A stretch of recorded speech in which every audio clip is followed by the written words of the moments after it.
Mark chapter 13 na po tayo, no? Medyo mahaba-haba na yung ating nasubaybayan dito sa Gospel of Mark. No, last week po, natutunan natin na habang sinasactify tayo ng Holy Spirit, lahat ng areas or aspect ng ating buhay ay tetestingin. Susubukin po yan. Sabi nga, our hearts will be measured and tested daily, araw-araw po. Natutunan din po natin na hindi yung ating mga gawa ang mahalaga sa Diyos, kundi yung ating mga puso na sinusurrender at sinasambit natin sa Kanya. Gaya po nung kanta natin kanina na I surrender all. Today, tingnan naman po natin ano ba yung mga signs na malapit na ang pagbabalik ng ating Panginoon. Ito po ay madalas na i-disregard po natin. Hindi natin nabibigyan ng pansin. No? Kagaya meron pong istorya, meron isang babae noon na meron siyang date. Meron siyang date sa kanyang boyfriend. So, ginawa ng babae, nag-prepare siya. Nag-prepare siya. Nagpa-ayos ng buhok, nagpa-makeup. Then, sinuot niya yung kanyang pinakamagandang damit. And then, inantay niya yung kanyang boyfriend. Susundo sa kanya kasi nga may date sila. So, ang usapan nila ng pagkikita ay alas 7 ng gabi. Come 7 o'clock, hindi pa dumarating yung boyfriend. Lumipas yung ilang minuto, hanggang sa alas 8 na. Hindi pa rin dumadating yung boyfriend. So, nainis itong babae. Ginawa niya, nagpalit na siya ng damit, pambahay. Yung buhok niya, nakaayos yung buhok niya, graduation. So, dinugay niya na, tinanggal niya na yung mga makeup niya, naupo siya sa harapan ng TV, nanood ng Netflix habang bumumuya ng chichirya niya. After 1 hour ulit, mga 9 o'clock, may kumatok. Pagbukas siya ng pinto, yung boyfriend niya. Sabi ng boyfriend, nagalit yung boyfriend parang nagalit. Sabi ng boyfriend niya, 2 oras na nga ang ibinigay ko sa yung palugit. Hanggang ngayon, hindi ko pa rin nakabihin. Isipin mo, clever o wise yung boyfriend niya. Kasi nakita niya yung girlfriend ng babae, nakapambahay niya. Sabi niya, 2 oras na nga, kasi 2 oras ang late. 2 oras na nga yung ibinigay ko sa yung palugit. Hanggang ngayon, hindi ko pa rin nakapihit. So, ganun din po sa pagbabalik ng ating Panginoon. Dapat nakaready tayo. Marami nagsasabi na, ilang taon na yan na sinasabi para paparating na ang Lord, pabalik na ang Lord. Hanggang ngayon, hindi pa rin nangyayari. So, baka po matulad tayo dito sa babaeng ito, na akala niya hindi na babalik ang Lord. Ay, yung boyfriend niya, akala niya hindi na babalik ng boyfriend niya, yung pala, late lang. So, tingnan natin, yung ating sermon today, galing siya sa Mark, chapter 13, verse 1 to 8, verses 1 to 8. Ang title po natin today is, Don't be alarmed. Huwag tayong kabahan. Huwag tayong mag-alala. So, still Tuesday pa rin to ng Holy Week. Martes pa rin. Napakaraming pangyayari talaga nung araw ng Martes, nung Holy Week.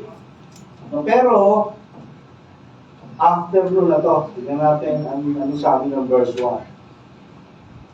And as he was going out of the temple, so palabas na sila ng temple, no? Kasi nga hapon na, one of his disciples said to him, "Teacher, behold, what wonderful stones and what wonderful buildings." No? Tinuturo ng disciple yung temple. So papunta na sila ng Mount of Olives. Paano natin nalaman yun? Kasi sa mga susunod na verse, no? At isa sa mga alagad, yung humanga sa pagkagawa ng temple. Yung temple po kasi na yan ay tinatawag na Herod's Temple. Okay? Yung temple na ginawa ni Solomon, nasira po yun, sinira ng mga Babylonian, no? Nung sila in-exile. And then, after 70 years, pinayagan na bumalik ang mga Israelita sa Jerusalem, pinagawa ulit nila yung temple, no? Ginawa ulit nila yung walls, ginawa ulit nila. And then, nung naging hari na si Herod, no? In-extend ni Herod dyan, pinalaki niya pa, no? Pinaganda niya at pinalaki niya yung temple. Kaya yung temple ni Solomon, tsaka yung temple na in-extend ni Herod, mas malaki yung kay Herod, no? At naging one of the most architectural wonders of the ancient world, yung temple. At matagal na ginawa yun, no? Matagal yung ginawa. Natapos lamang po yun AD 64. So, ibig sabihin, as of this time na nagaganap itong Mark chapter 13 na ito, hindi pa tapos ang temple. Kasi kung bibilangin natin yung date, so itong date na to is around AD 30 lang. No? So, another 34 years pa bago natapos ang temple, AD 64. No? At tapos, pagdating ng AD 70, sinira din. No? Nasira ulit yun. Sinira naman ng mga Romans. So, kaya napakaganda nito, no? Itong temple na to.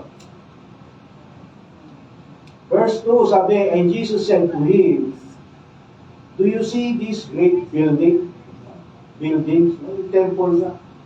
Not one stone will be left upon another, which will not be torn down." No? Sabi ni Jesus, lahat ito ibubuho. At naganap yung pangyayari na yan noong AD 70. No?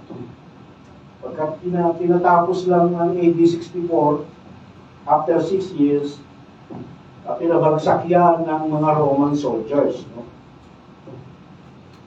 Sa panahon nila na yan, naiintindihan nila na ang distraction o yung ganyang klaseng temple, no?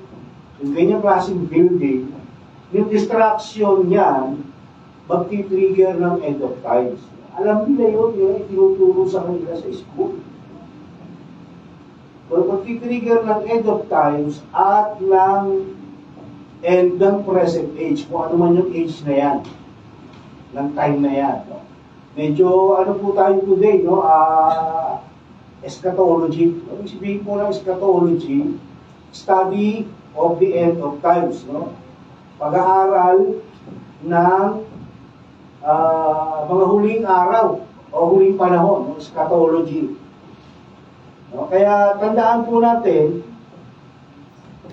na ang Jewish eschatology or study of the end of times ay hango sa Hebrew Scriptures lang, no? Or sa Old Testament. No? Kasi during this time, wala pang New Testament. No? Kaya yung eschatology nila during this time, or yung end of times knowledge nila, hango sa Hebrew, no? Scripture or Old Testament lang. No? So sa kanilang pagkakaunawa, pagkatapos ng age na yan, ay kingdom coming na. No? Sabi ang pagkakaintindihan, pagkatapos ng age nila, kingdom coming na or messianic age. No? Yung kingdom coming, ibig sabihin no, Messianic age. No? Kasi ang alam nilang prophecy, yung kay Zechariah chapter 14, verse 1 to 4, hindi na tayo masyadong magdadive, no? Medyo malalim kasi kapag pinag-aralan natin nag-dive tayo ng gusto sa end of times. No? So yun ang nasa isip nila, yun yung katuruan na alam nila na prophecy, yung Zechariah chapter 14, verse 1 to 4. So yun ang alam nila, no? Pagkatapos ng present age nila, during this time, susunod, Messianic age na. Pero hindi po yun ang totoo, no? Kaya mapalad tayo kasi sa New Testament, nilinaw po lahat yan, no? Ng mga ni Paul, ni John, no? Nilinaw po yan, yung age, yung mga pagkakasunod-sunod, ng age, no? Actually, meron din kung tutusin sa Old Testament, nilinaw din yan sa kanila, no? Hindi Daniel. No? Kaya lang, hindi nila naunawaan ang gusto. Sabi ng verse 3, no?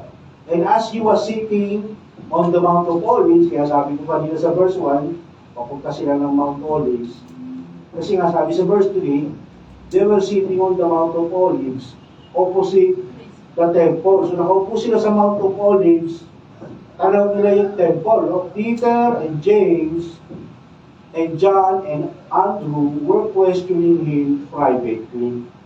So itong apat na alagad na ni Jesus na ito yung inner circle, no? Magkakapatid dyan, si Peter at saka si Andrew, magkapatid, no? Si James and si John, magkapatid. Ito yung nagtanong sa kanya kung pwedeng sa kanan, sa kaliwa, no? So, nagtatanong sila privately. So, ang tawag dito sa conversation na ito yung tinatawag na Olivet Discourse. No? Kung narinig nyo yan, no? Olivet, ano yung Olivet Discourse? Ito yung pag-uusap ni Jesus bago siya hulihin at ipinapaliwanag ni Jesus yung end of times. Olivet Discourse. Kaya tinawag na Olivet Discourse kasi nasa Mount of Olives. Sila, no? Kaya Olivet Discourse.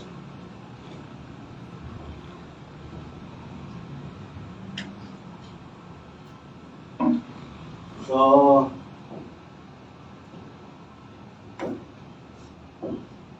ang mas magandang Olivet Discourse yung nasa Matthew, no? Medyo mas mas klarado. Kasi alam naman natin na itong si Mark, kaya nga 16 chapters lang to, si Mark nagmamadali ito. Habang sinasulat niya yung gospel. Kasi ang audience ni Mark ay Romans, no? Next, verse 4. Sabi, tell us, sabi ng mga alagad, when will these things be? And what will be the sign when all these things are going to be fulfilled? So, tatlo yung question ng mga alagad. Yung ni-raise nila, no? Yung apat na alagad, tatlong question. Una, when will these things happen?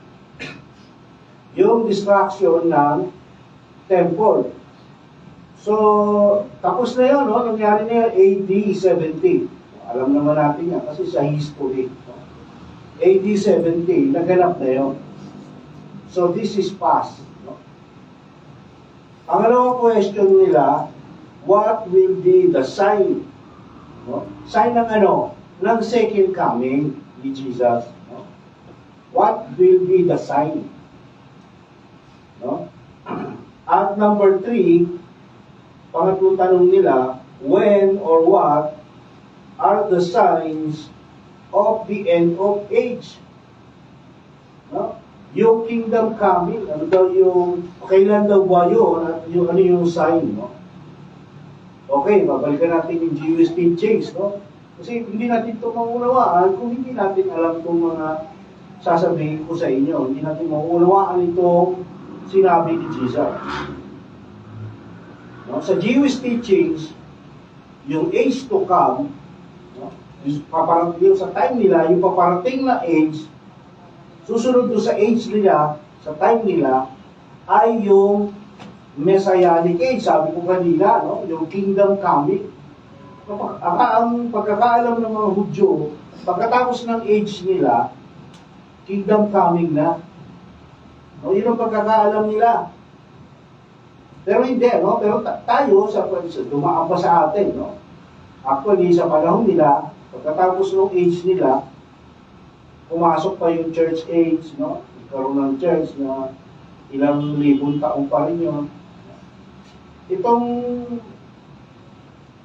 Yung age to come nila, yung Messianic age, ito yung inaantay natin. No? Na tinatawag natin Millennium Kingdom. No? So sa time nila, akala nila, pagkatapos ng time nila, Kingdom coming agad, marami pa, no? Tumaan pa yung Church age, kung saan nandun ka, saan tayo ngayon, and then meron pang isang darating na panahon, no? Which is yung tribulation period. Bago mag-kingdom, kaya yung mga nag-aaral ng Revelation, no? Alam nila to, no? Alam nila itong sequence na to dahil pinamemorize ko sa kanila. Ewan ko lang ngayon kung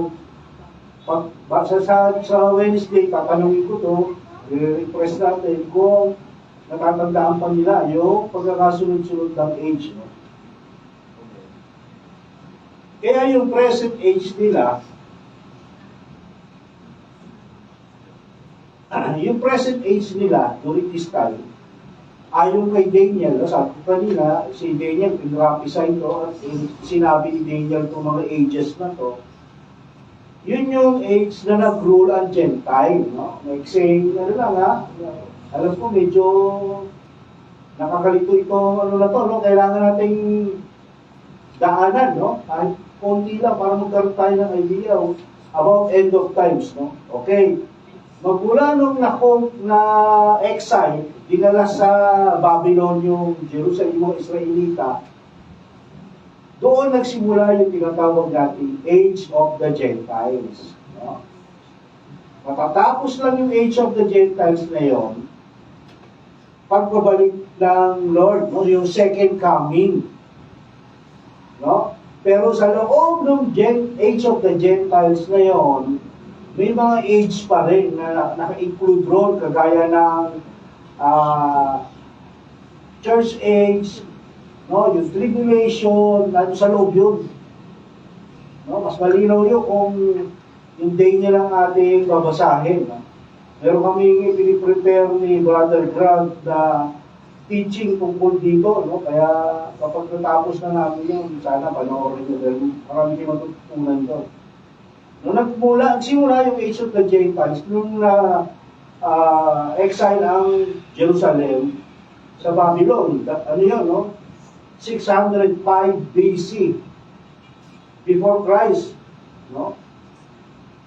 So yung Age of the Gentiles, magmula ng 605 BC hanggang ngayon, no? Hanggang ngayon, Age of the Gentiles pa rin, hindi pa tapos. No, matatapos nga lang yung Age of the Gentiles kapag nag-second coming na. Okay, malinaw ha?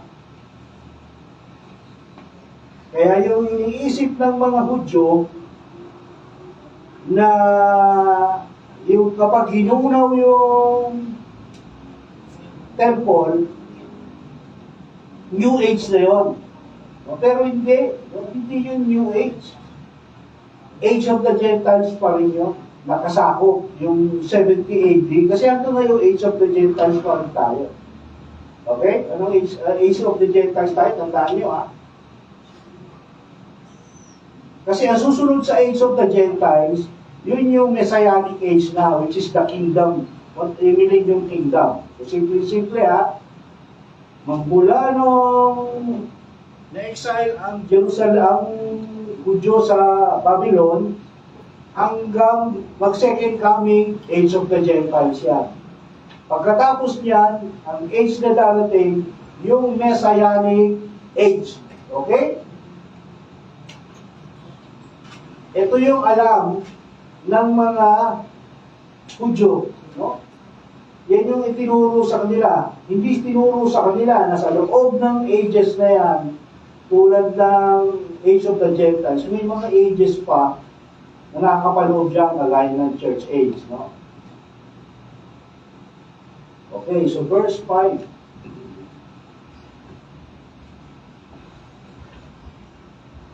And Jesus began to say to them, see to it that no one deceives you. Deceives you. No? So, ang makikita natin yung sagot ni Jesus, hindi ayon doon sa tanong ng mga alagad, kundi, kumbaga parang sarili niyang kagustuhan yung sinabi niya, hindi niya sinagot yung tanong ng mga alagad. Kaya sabi niya, siguraduhin niyo hindi kayo malilin lang nino man, no? At ang sinagot niya, hindi yung what are the signs, kundi what are not the signs of the end. Ano ba yung hindi signs, no? Hindi niya sinagot kung ano yung mga signs, kundi ano yung hindi mga signs. No, hindi kasama yun sa tanong ng mga alagad.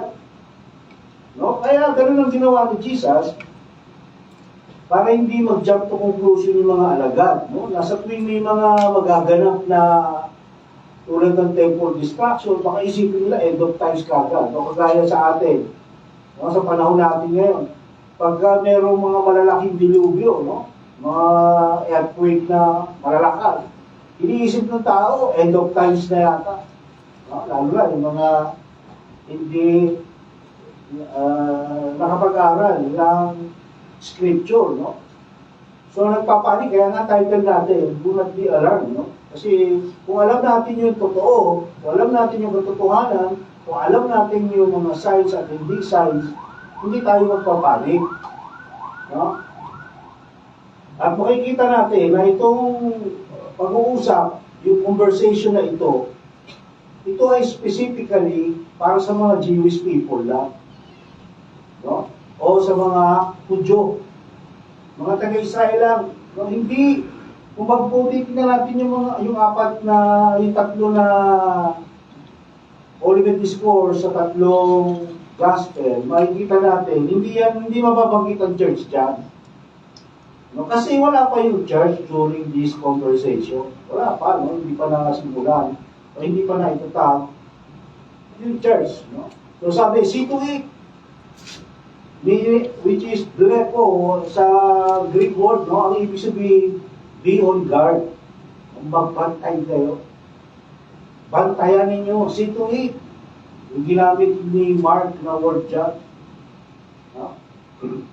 Kaya napakahalaga po talaga na nag-aaral tayo ng scripture. Napakahalaga para maiwasan natin yung maling lang tayo. No? Nino man. No? Kaya sabi ni Jesus, see to it, be on guard. Verse 6, many will come in my name, no? Sabi ni Jesus, saying, I am He, and will mislead many. Maraming darating daw na magsasabing siya ang Kristo. No, dito sa atin sa Pilipinas, no, meron, no? Sino yung alam nyo nagsasabing siya yung anak ng Diyos? Kibuloy, di ba? Kaya paano natin paniniwalaan si Kibuloy, nakakulong siya ngayon? Di ba? Kaya sabi ni Scripture, pag bumalik ang Messiah, kingdom coming na. Kingdom coming ba yan? Nakakulong siya. So, nakapagtaka, no? Sa kabila, no? Marami pa rin naniniwala sa kanya. Sa ibang bansa, marami pa nung nag-claim na sila si Jesus, no? Iba, mga haba pa ng buhok, napapanood ko yan sa YouTube. No? Nakikita natin na ang daming deception talaga. No? Kaya kung wala tayong alam sa scripture, kawawa. No? Madadala tayo nito mga ito. Kagaya ng mga followers ni Kibuloy. Na sa kabila nung ang mga allegations na si Kibuloy nagre-rape, no? Si Kibuloy kung ano hindi nila pinaniniwalaan, no? Nakakalungkot kasi nga sila ay spiritually blind. No? So ayon po sa Jewish history, pagkatapos mag-ascend ni Jesus, pagkatapos umakyat ni Jesus sa langit, marami sumulpot na false Messiah. Marami nag-claim na ako yung Messiah. No? At At ito'y nagpapatuloy hanggang ngayon, no? Maraming mga kulto yung lumalabas. Sinasabi nila sila yung Messiah. Kaya ang sabi ni Jesus, many will come in my name. No? Ang salita ni Jesus, hindi yan magkakamali. No?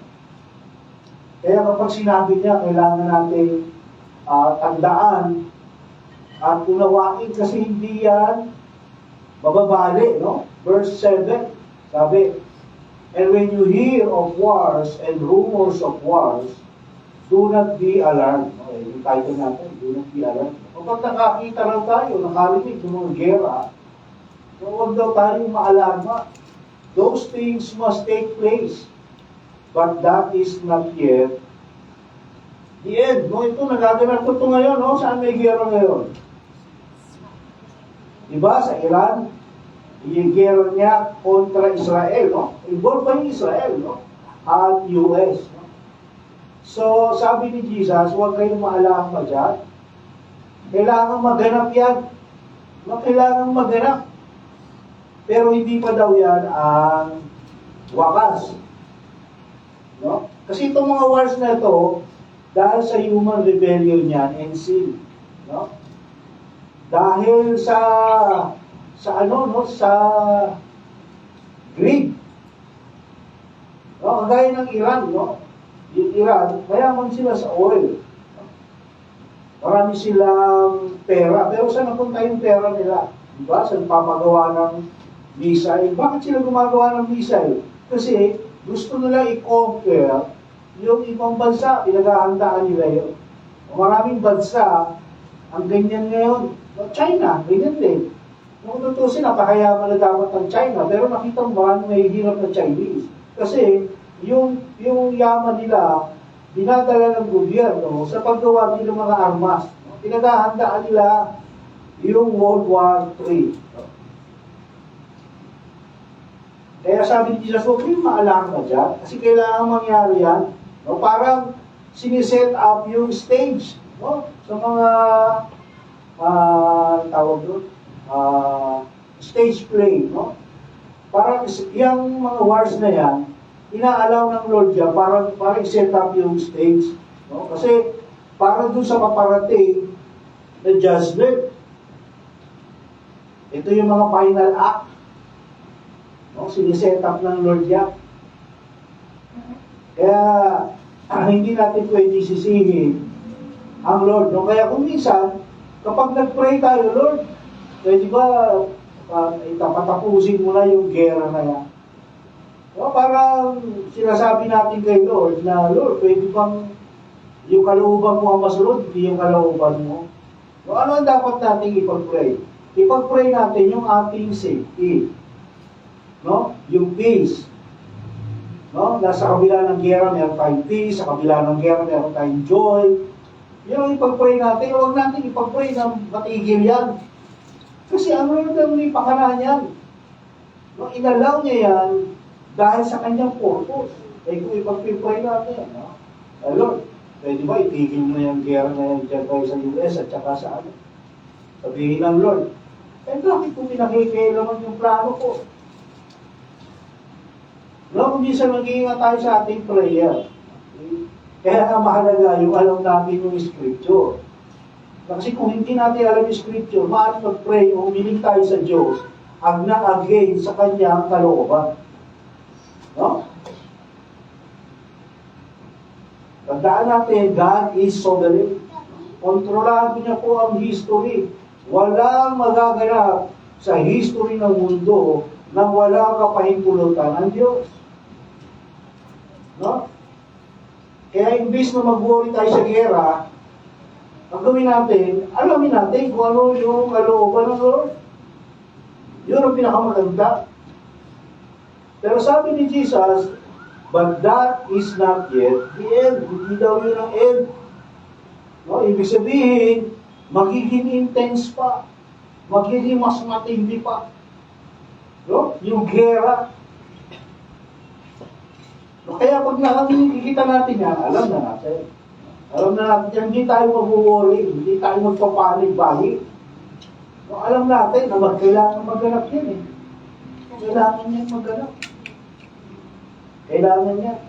Kasi pag hindi naganap yan, hindi matutuloy ang kalooban ng Lord. No? So, ibig sabihin, sa end, magiging intense yung gera. No? Ano ba bunga ng gera? Suffering, tagutom, disaster, no? Ang daming epekto niya. At lahat yan magaganap bago yung next age or messianic age or kingdom coming. Lahat yan magaganap. Yung intense, ha? Kasi ngayon nakikita natin, hindi pa intense yan. Hindi pa nasabi nga ni Jesus, hindi pa yan yung end. Yung end, mas intense, mas matindi. Sino gusto mong maabutan yun? Yung intense. Ayaw natin, no? Ayaw natin maabutan yun. Wala siguro sa atin kung gustuhin na maabutan yun. Isipin mo ngayon, yung tagutom lang ngayon, ang hirap na ng buhay ngayon. No?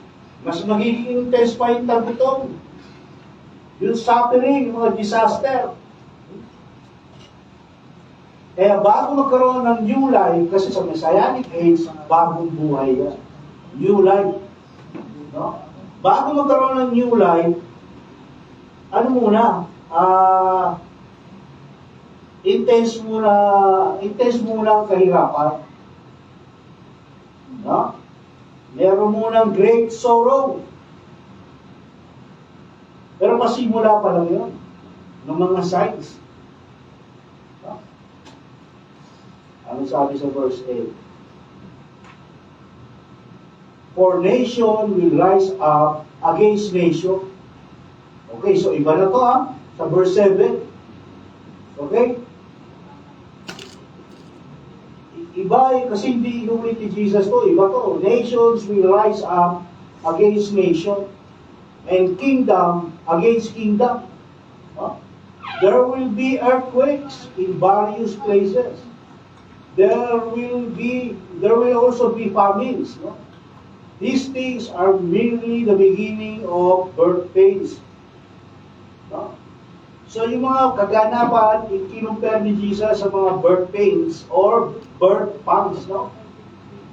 Ito yung mga forced labor pains. So yung mga nanay, naranasan nila ito na hindi pa sila manganganak pero may mga nararamdaman silang sakit. Ang tawag doon? Hindi nga, yung contractions. O, yung mga ganun, yung mga contractions. Pero hindi pa sila manganganak doon. Ito yun. No? Kaya kinumpare ni Jesus. These are merely the beginning of birth pains. Parang tayo, no? Pag nagkaroon ng gera, matitinding linggo, akala natin, ito na yung wakas. Pero hindi pa yun. No, ganun din yung sa mga anak. Pag may nagkaroon ng contraction, akala nila manganganak pa sila, pero hindi pa yun. Mas worse yung pag manganganak na, di ba? Mas matindi yung pain pag manganganak na. So, ganun din sa end of times. Mas matindi yung kaganapan pag malapit lang bumalik si Jesus. No? Mas matindi.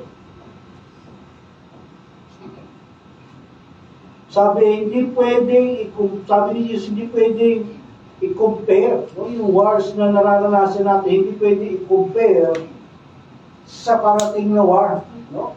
Sa darating na war na maglilid sa Messianic age. Sabihin, bago dumating Messianic age, merong matinding war na magaganap. No? Sabi ni Jesus, nation against nation, kingdom against kingdom. Okay. Kaya naka-underline yan kasi rabbinic idiom yan. Tawag dyan, rabbinic idiom for world war. Ibig sabihin niya, world war. No? So, ang tinutukoy ni Jesus dito, there will be a world war. So, ano world war number na yan? Number 3 na, di ba? Dahil tapos na yung First World War. Second World War, tapos na. So, World War number 3. Yan yung ultimate World War. No? So, World War 3 yung tinutukoy ni Jesus dyan.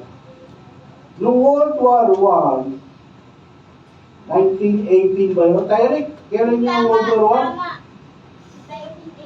1? 1918, oh. Mayroon tayong historian dun sa likod, no? Alam niya, 1918, World War I. Okay, 20 million ang namatay. No, noong World War I, 20 million ang namatay. World War II, kailan?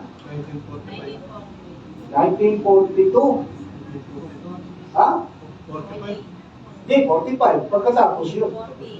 38 yata, 1938. Ha? 40. Okay, noong 1940, Second World War, ang namatay, 80 million. No? 80 million.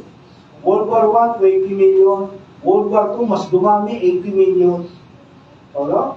World War III, ang sabi ng scripture, 1/3 ng population ang mamamatay. So, kinuwenta ko yan, that is 2.8 billion. Sabi nyo kung gano'ng karaming tao yan. Yan ang mamamatay sa World War III. 1/3 ng population. O kaya, ako ayaw ko abutin ng World War III na ito. May ikipang mamatay na ako bago mag-World War III or magkasama na tayo sa rapture. Pag-rapture na. Yun naman ang sabi ng scripture, bago maganap ng World War III na ito, ira-rapture na ng Lord yung church. Kasi, the church is the bride of Christ. Hindi hahayaan i-allow ng Jesus na yung kanyang bride ay makaranas ng ganito paghihirap. At sabi pa, after the war, matindi yung famine. No? Sabi, yung sweldo ng, maghapong sweldo ng isang tao, ang mabibili lang isang tasty. So, imagine yun. Ano na yun, no? Unik-unekta na yun, no? Dahil sa gera, magkakaroon ng famine. Dahil sa famine, sa tingin nyo, ano mangyayari? Magpapatayan ng mga tao. Just to survive. So, kaya napakahirap talaga. Magiging intense talaga yung buhay, no? Ano pang sabi? There will be earthquakes in various places. No, ngayon, pamisan-misan yung earthquake, pero ako medyo napapansin ko rin na medyo ano na yung frequency, no? Sunod-sunod na. Sa panahon ng time na yun, kasi itong time na to na binabanggit ni Jesus na ito yung tribulation period, no? Itong taon niya, na puro paghihirap. Kung sa panahon na yan, yung earthquake, matindi. Ngayon, 8, magnitude 8, yan, yan naranasin 9, no? Pinakamalakas nga, no? Yan yung magnitude 8, nagkakaroon na ng tsunami, yung barko, dinada. Pagdating ng tribulation period, mas malakas, si Jesus na nagsabi, mas intense. No, baka magnitude 12 na, no? 13, 14. No, talagang uumusin ng dilubyo ang tao. No? Lalo na yung kasi ang matitira dyan sa time na yan, mga unbeliever. Dahil na lahat ng believer, kukunin na ng Lord, kaya mapalad tayo, no? Eh kaso yung ibang mga kasamahan natin, parang hindi nila iniintindi yun. Eh, wala sila ngayon dito. Kung magkaroon ng rapture ngayon, iwan sila. No? Dadanasin nila yung mga pangyayari na yan.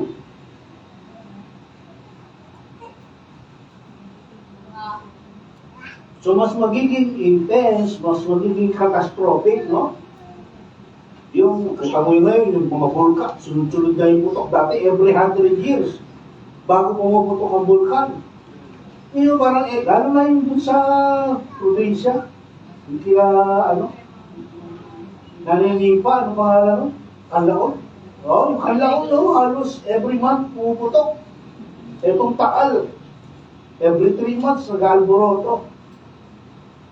No, nakita natin yung frequency madalas na. No, ang katwiran ng mga scientists, yung Earth daw tumatanda na, hindi. Hindi yun ang katotohanan. O hindi, kailangan masunod yung sinasabi ng Diyos. No, kaya ganon.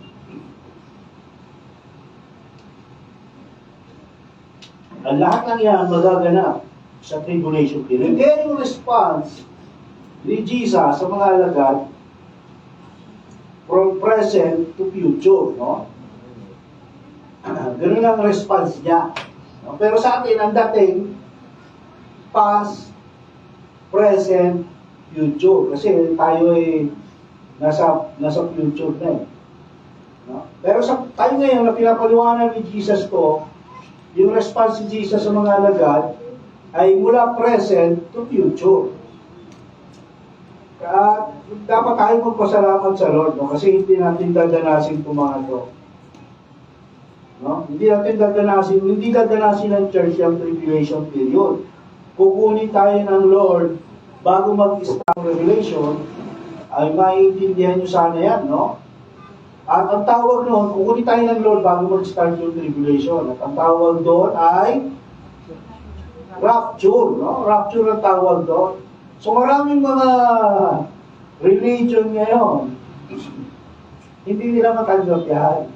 Yung rapture na yan. Ayaw nilang pumayag na may rapture. No? Kasi ayaw nilang pumayag na sila ay maiiwan. Pero sinabi ng scripture yan. No? Church is the bride of Christ. Kung ba yung asawa mo, gusto mo dumanas ang paghihirap. Diba? Walang asawang gano'n. No? Kaya kung bride ni Jesus ang church, hindi niya hahayaang dumanas ng hirap yan. Sapat na yung dinadanas nating hirap na yan. No? Kawawa yung maiiwan. No? Kasi yung tribulation po, idinisign niya ng Lord para sa bayan ng Israel. No? Para sa bayan ng Israel talaga nakadesign yan. At para dun sa mga hindi sasampalataya. No? Kaya, ewan ko lang, no, kung marinig ito maunawaan ito ng mga unbeliever, no? Kasi nakakatakot to para sa kanila to eh. So, itong mga kaganapan na to ngayon, happy-happy ka ngayon, isang pagbuhay. Tingnan natin kung makapalakpak ka pagdating ng tribulation period. Tingnan natin kung masabi mo sarap buhay. No, kaya nga, ang sabi sige, magpakasaya ka na. No? Pero tayo, masaya tayo kasi alam natin hindi tayo maaabot na gano'n. Hindi natin gaganasin. Gano'n ang pag-ibig ng Diyos sa atin. Pero lahat tayo dito, karapat-dapat ka dumanas itong tribulation period na ito. Pero dahil sa pag-ibig ng Diyos sa atin, ililigtas niya tayo dyan. No? Ililigtas niya tayo. Kaya salamat sa Lord. No? Dahil sa kanyang pag-ibig sa atin. Kaya nga sabi, na title natin, don't be alarmed. Huwag tayong ma-alarma. Kasi itong mga sinabi ni Jesus na ito, hindi natin ito dadanasin. Kaya nga sa ating pagtatapos, no? Actually, dalawang part to, no? Itong ating sermon. Hindi ko kaya i-preach ng isang bigayan lang, no? May part 2 pa to next week about end of times. Ano yung study of end of times? Eschatology. No? Next week, eschatology pa rin. Okay, so sa ating pagtatapos, sabi, the reality is judgment is near. Totoo po yan. No? Totoo yan. Malapit na. And the question everyone has to answer is, where will I spend eternity? Kasi lahat po ng tao, merong eternal life. No? Ang problema lang, sa eternal life na yun, dalawa yun. No? Eternal life sa piling ng Diyos at eternal life ng hindi kapiling ng Diyos. Saan gusto natin doon? Siyempre, doon sa kasama ang Diyos. No? Kaya tayo nandito ngayon. Gusto nating makapiling ang Diyos. No? Sabi sa Tagalog, sa totohanan ay malapit na ang paghukom, judgment. At ang tanong na dapat sagutin ng bawat isa ay, saan ko kukunin ang walang hanggan? No? Yung sinasabi ni Jesus na signs before the end of times, nakikita na natin, no, nangyayari na sa mundo ngayon. Gaya ng sabi ko kanina, yung mga gera yan sa Iraq, sa Iran at saka sa Israel and US. No? Tapos yung mga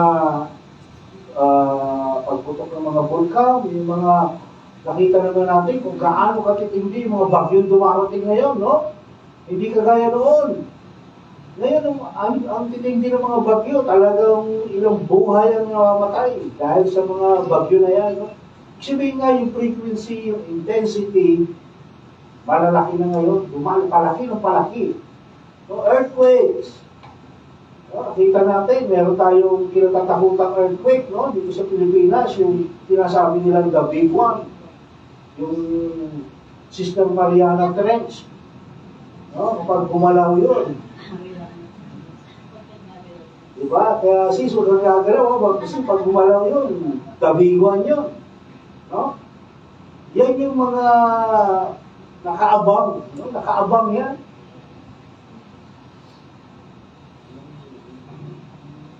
Kaya yung ilan sa mga sinasabi ni Scripture, nagganap na. Kagaya ng destruction ng temple, no? Noong AD 70, nagganap na yun. No? So bilang mananampalataya, papalad tayo kasi bigyan tayo ng Lord ng wisdom. No? At merong revelation sa atin. No? Na kailangan natin maging matatag sa napakagulong mundo na ito. No? Which is sign that the end is near. At hindi pa end yun, pero it is near. Kasi napakagulo na ng mundo. No? Kaya yung mga nagpipray na Lord, heal our land. Lord, meron pa mga paniniwala na this is the yung amillennialism na tinatawag, ang paniniwala nila, ito na yung millennium kingdom. Di ba? So sabi ko nga po, dahil nung nag-aaral po ako, nilatag yan sa amin. Nireject ko po yung amillennialism na yan. Kasi paano mo paniniwala na this is the kingdom? No? Una-una nasa si Jesus. Sa kingdom, si Jesus yung mag-reign. At kapag nag-reign si Jesus, walang ganitong patayan sa kalsada, yung mga road rage, makita mo, nagkagalian lang, babari lang. Di ba? Yung mga tao ay sina ng pasensya ngayon. No? Yung mga kabataan ngayon, grabe, walang takot pumatay. No? Yan ba yung sinasabi mo, millennium kingdom? Ano mo maniwalaan na this is, nasa 1,000 years reign na tayo? No? Kaya salamat sa Lord kasi meron tayong wisdom na tinanggap. No? Ni-reveal sa atin ng Lord yung katotohanan. No? At alam natin na malapit na yung rapture talaga. Malapit na. Sabi na, it is around the corner. No? Around the corner na. Kaya dahil dito dapat aralin pa natin more. No? Yung salita ng Diyos. Para makapag-focus na tayo sa eternal, huwag na sa mundo ito, malapit na yan. No? Mamuhay tayo, nakapokus, nakaset yung ating mata, yung ating spiritual eyes sa eternal na bagay. No? Huwag masyadong na. Tuloy ang buhay, pero huwag na tayo masyado yung ating focus, huwag na masyado sa buhay na to. Kaya ano lang natin magpatuloy yan. No? Pero dapat yung ating focus sa Lord na. No? Kasi bilang isang tunay na believer, dapat huwag na tayo manghinayang, no? Sa mga bagay dito sa lupa. Dito sa ino-offer ng mundong ito. At saka bilang believer, dapat hindi tayo takot sa pagbabalik ng Lord. Dapat na masaya pa tayo. Sabi ni Paul, yan ang inaantay ko.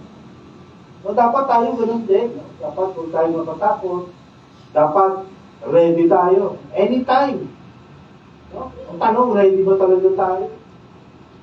No? Baka kaya tayo natatakot kasi hindi tayo ready. No? Kailangan ready tayo sa pagbabalik ni Jesus. No? At yung question natin dito, saan ba natin gugugulin? Meron na ba tayong assurance? Meron na ba tayong assurance na we will spend eternity with God? Meron ba tayong assurance dyan na ganyan? Kung wala pa, ipanalangin natin yan, no? Na magkaroon tayo ng assurance. Lord, give me assurance na ikaw ang aking makakapili sa eternal life. No, hindi dagat-dagatang apoy. Dalawa lang naman yan, ang either ang Lord ang makapiling mo, o yung dagat-dagatang apoy. Meron akong ikukwento sana about hell. Nakakalimutan ko yung may elevator papunta sa hell. Nakakalimutan ko. No? So, dapat tanungin natin, no? Suriin natin yung ating sarili. Dapat everyday, no? Kahit every week, self-check. Saan na ba ako? Ano na ba ang status ko? No? Kasi kailangan magkaroon tayo ng assurance. Kasi hindi biro yung nakaabang na judgment ng Lord. No? Totoo lang kung inaaral lang po natin yung end of times, yung eschatology, pinag-aaralan natin yan. Malalaman natin na hindi biro po yung judgment talaga. Hindi biro. Yun lang, 5 buwan na dadanas ng pain ang tao, na kahit siya magpakamatay, hindi siya mamamatay. At napakatindi ng pain, nananaisin mo ang mamatay na eh. Yun lang, no? Yung palang madinig natin, parang hindi ko kaya yun, ayaw ko na. Kasi dapat yung eschatology, end of times, dapat i-motivate tayo na paghandaan natin yung end of times. No? Kaya dapat alam ng tao ito, kaya kasama sa gospel, no? Di ba, hindi natin nakita ba natin na isinama yung eschatology sa gospel o yung end of time sa gospel, kahit pasada lang, kasi kailangan malaman ng tao na kapag hindi tayo naghanda, dadanasin natin yung mga paghihirap na yan. Kasi ang dadanas yan, yung mga taong hindi sumusunod sa kalooban ng Diyos. Anong sabi ng Matthew chapter 7? Hindi lahat ng tumatawag, Panginoon, Panginoon, pagbubuksan ng pinto.